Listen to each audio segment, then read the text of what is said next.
اول جون فینال چمپیونز لیگ، دورتموند رئال مادرید. رئال آره، ولی هیچ کس فکرشو نمیکرد که دورتموند یه پای فینال باشه. روی کاغذ برای همه تیم بازنده، ولی توی زمین داستان کاملا فرق میکنه. اونا فوق ستاره خاصی ندارن، ولی تا دلت بخواد بازیکنای قرضی دارن که از آب و جارو کردن نیمکت تیم سابقشون به یک قدمی فتح چمپیونز لیگ رسیدن. ستاره خریدنی تا دلت بخواد، ولی بعضی چیزا تو دورتموند خریدنی نیستن.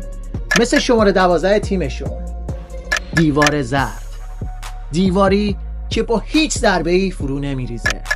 دیواری همیشه مستحکم، دیواری دوست داشتنی، دیواری همیشه صبور، دیواری همیشه سر.